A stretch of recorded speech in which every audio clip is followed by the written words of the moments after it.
Today's video was unwittingly sponsored by very strong Polish alcohol.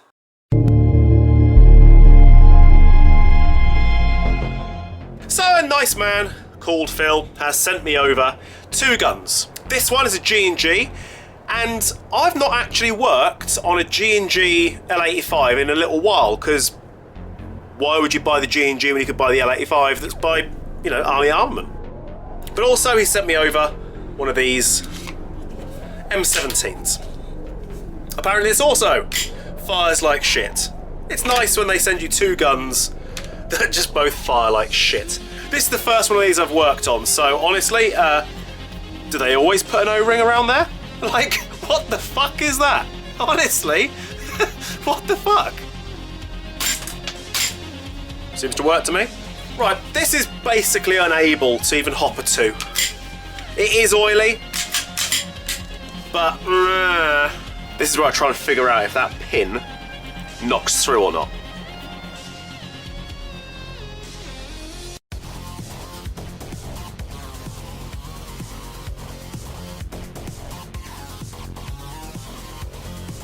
Wow, fucking oil in it.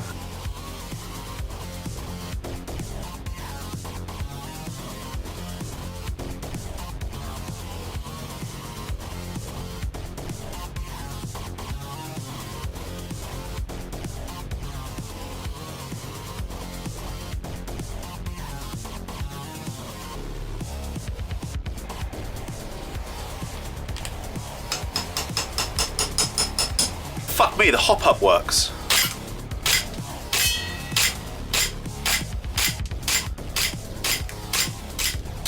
Still not blowing back very far. Let's see what I can do inside it.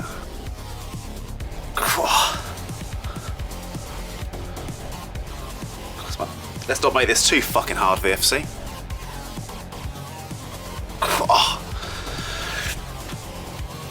Jesus, wankers.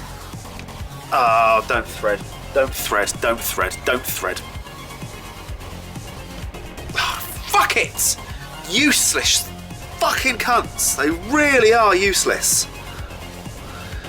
Let's glue them in! Fucking morons. Oh, you fuckers! Ah! Fuck you! So, they've got a plastic screw that's fake that goes all the way to the back and blocks that screw. And of course, you can't fucking remove it because it fucking breaks. So that's absolutely bollocks to me. Absolutely bollocks to me. All the plans I had for this are now completely out the window. I've put the middle screw in, and you can see at the top here all the thread lock that's holding it in. It's ridiculous. It's absolutely ridiculous. I've said it before. Forward thinking. Forward thinking. Let's make it so that nobody can get inside the gun. What is the fucking point? And a fake plastic screw glued in? Like, why the fuck would you go to the extremes of moulding a fake plastic Torx head screw when you can just put a Torx head in there? Like, what's the fucking point? Absolutely ridiculous. Here's my next plan. It's such a crap gun. There you go. So that's how we solved that one. Garner power up gas. I was going to take the valve and shim it very slightly in the other direction and bring the power up a little bit, but unfortunately can't get it apart, and I'm just not willing to knacker his threads. I'm just not willing. So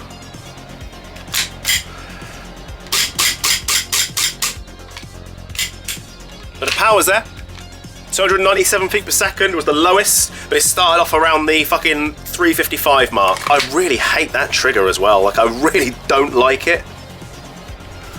Like, you think it's armed. You know, there's nothing to tell you that that gun is armed. Nothing at all. So you pull that gun out, it looks like this, ready to rock. But there is no indicator on that tells me that it's ready to fire. Nothing. So I have to demag it, rack it, and be absolutely sure. Yeah, VFC can add this to the list of complete bollocks, can't they? Because it really is complete bollocks. So there we go, boys and girls. Another officially licensed product that is not as good as the unofficial product. Righty, let's play a fucking game, shall we? So, 3 Glocks. Yeah, you can see them. 3 Glocks. This one. This one. And this one. Now, performance-wise, that's the best. So this one here, that is a KSC Japan with PGC slide. All the internals are completely standard. Listen to that hammer. Really fucking light.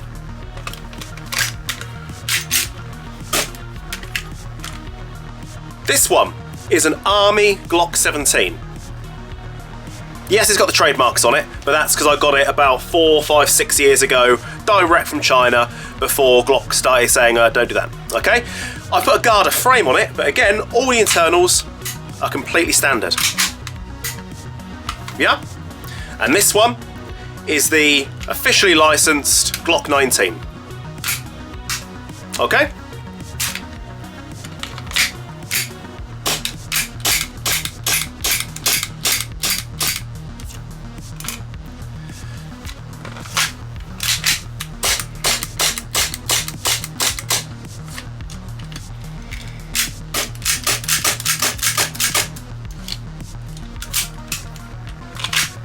This is old, man. This is really old. It's a little bit unrealistic in the way the frame is so heavy. Like, this weighs like a brick. It's so fucking heavy. This one, light as a feather. If I were to put in the big mag, it's still not as heavy as that one, with the fucking giant mag in it. Now, I know what you're thinking, well, you put the big mag and the gas consumption, blah. All right.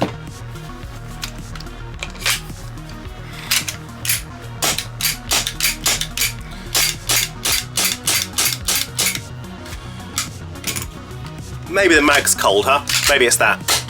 Nope. The trouble is, officially licensed product, it's made by VFC. It's as simple as that. It's as simple as that. So, why is it bollocks?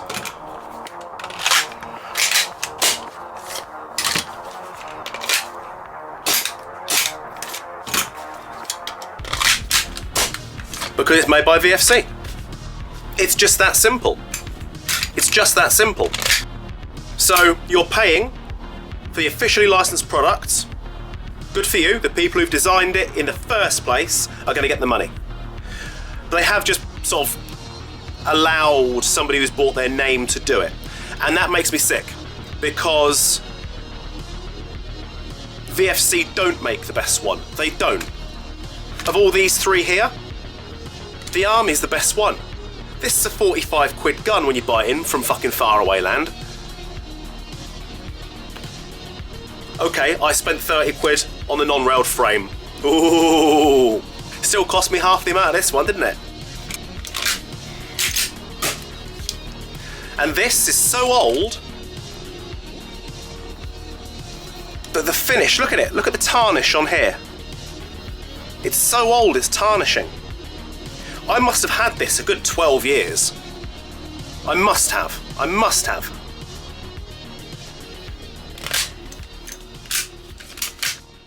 I've had this one a couple of years. And listen to it. It feels wrong. It just feels wrong. This one's old as well. This one is a WE. It's not, it's the HK3P. HK3P are the people who made it for WE, which means it's got, again, Glock trademarks on it. I've laid this out next to a real Glock, and the frame on the Gen 4, the texture, the plastic type, is identical. But when I've laid one of these down next to a Gen 3, real one, plastic is not as good. Now this one here, I've taken away the front sight because I've got the laser built in here. So I've got a front sight and a rear sight on that should I wish to use it, but the laser will travel directly over the top of the front sight. Little bit annoying. Listen to how smooth that is. So smooth.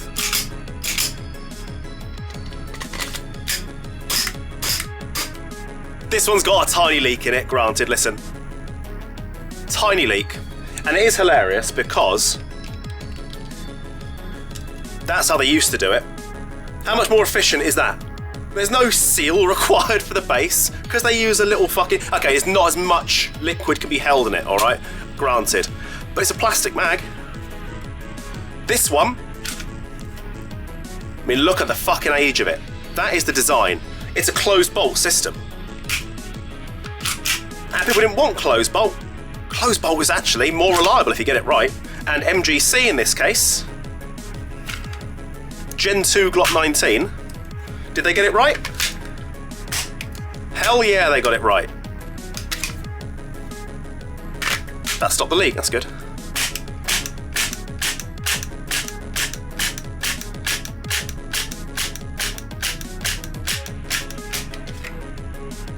You know? The power on that is going to be absolutely hilarious. Absolutely hilarious. 208 feet per second. But that's using 134A gas, so you shouldn't use high power gas in this. And the way it works is dead simple. It's just that puts pressure on the back of the mag.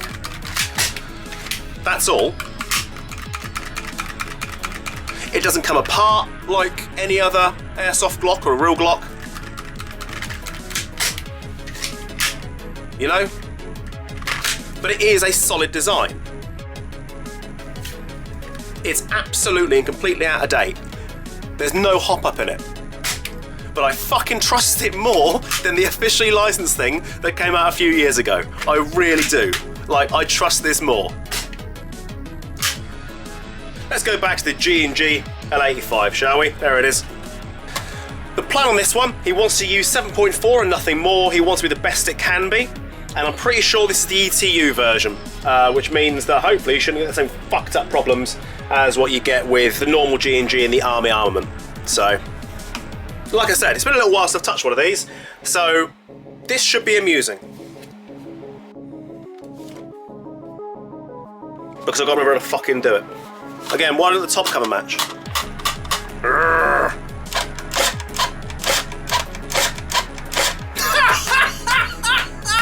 Oh god, it still does the same thing with the ETU!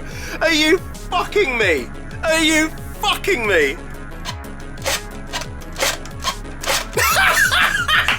I honestly thought it'd be better if you got the fucking ETU version, I really did. Oh god.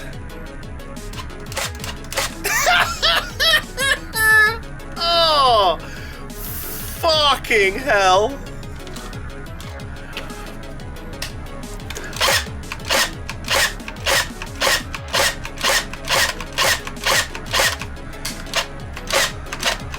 What the fuck is going on?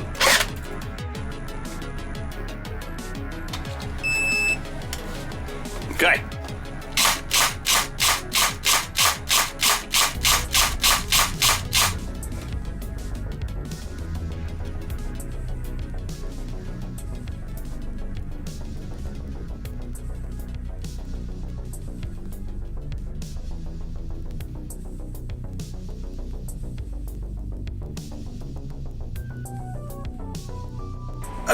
Okay.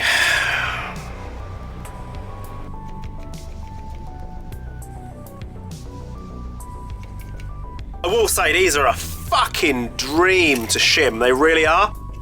I've done the sector, I've done the spur. I haven't done the bevel yet, not completely. This is why they're so good to shim. Watch this, ready? So, and then it goes, yeah? So we're looking for, it's hard to see when it's fucking upright, but we're looking for this gear rising up and dropping down. See that? Let me try and put some pressure on the cunt, hang on. So if I slide that bitch in there, I can see exactly how much movement I've got. That is moving very, very slightly. So, see it raising up and down now? Give that a wobble. Make sure it's in the middle. I'm happy that at the moment, I reckon all of my shims can go on top. Look at that, doesn't move. Okay, not gonna lie, I've just finished painting those two guns and I've got nothing else that I can do right now until they're fucking dry, and I can't film anything else until I've fucking... So, we're gonna fix some leaky mags. These two don't leak. This one has got a tiny crackle coming out of here. This one has chocolate on for some reason. Because why would it not have chocolate on?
I was a little bit bunged up and snotty at the, well, for the majority of this video, to be fair. I've just finished fixing up those nice TM mags, and this is now dry enough that I can do a video on it. So there we go. This is how it ended up. It's a fucking pity that that part is missing, but everything still works as intended, which is cool. So that is a regular gear set, which is the G&G gear set. I can't change out the spur gear, so I'm kind of fucked. So I kept them in there, but because they've used a standard piston with a spacer, and because that piston can only go back so far, they're losing a whole pile of volume. So I was like, what shall I do? The cylinder was damaged, so rather than fucking hang around, fuck around, you know, this is very damaged on the inside. Rather than dick around with that, I opted just to put a new cylinder in there. I've short stroked it as I normally would. We're running this, yes, okay, it's quite a long barrel, but it's an SR25 cylinder. So realistically, I can create the same volume as I would do on this barrel with that piston. So I can short stroke it as planned. Makes no odds. This is still only being pulled back a certain way before it's released.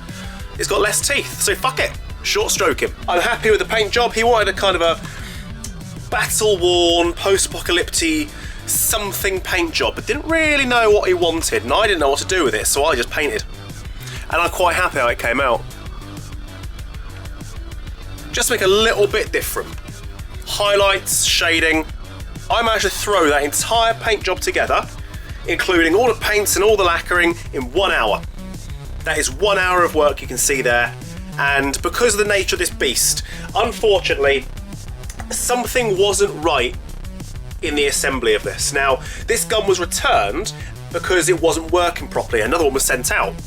And I think what happened is that this gun was returned after being repaired, rather than being sent a brand new gun. Because I find it odd they had 2 of these with 2 problems. Yes, it's fucking hilarious when you saw that other shit that happened before. That's pretty fucking funny.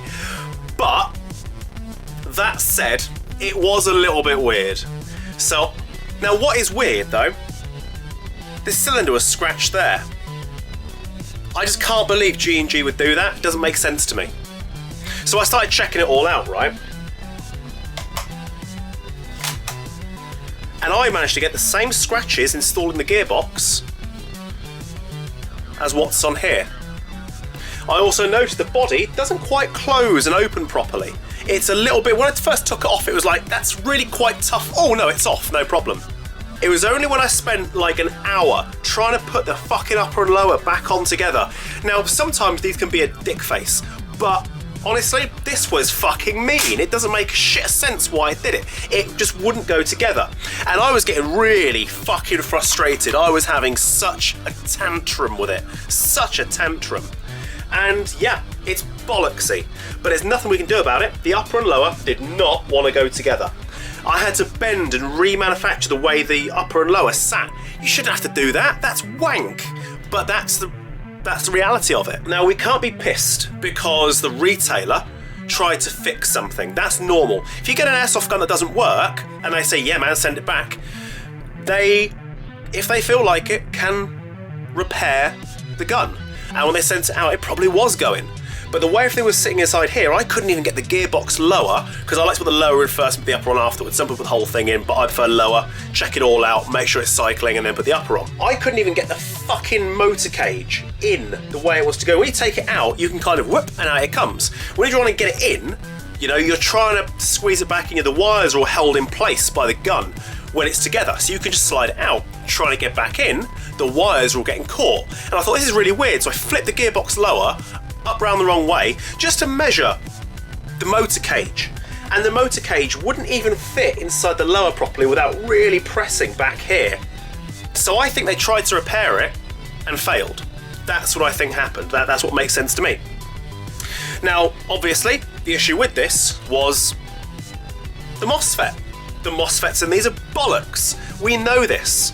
So as soon as I put the Perrin ETU++ in there, as with every time I fitted one of those, in it goes, gun started working. So I did my normal shit, bit of short stroking, bigger spring, yada yada yada, and now we've got a gun that is fully functional and really cool. And it's programmable, so let's flip the cunt over. Lovely and smooth, lovely and quiet. Really, really happy with that. Auto. Really happy with that as well. And it is programmable.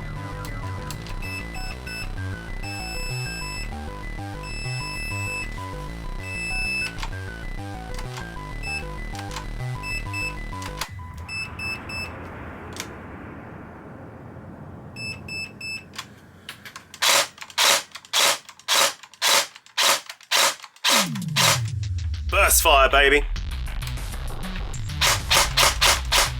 Remember, if something's not working, the retailer is absolutely allowed by law to attempt to repair it, and they should have somebody in there that does a good job. Sometimes, what can you do? I've been in their situation.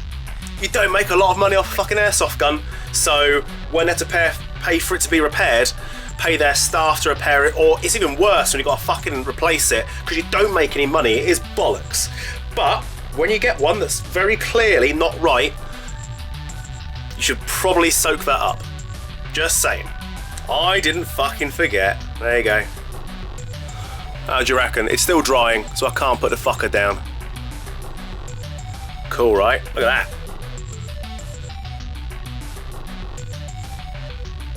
Mmm. Tasty, tasty, tasty. Yum.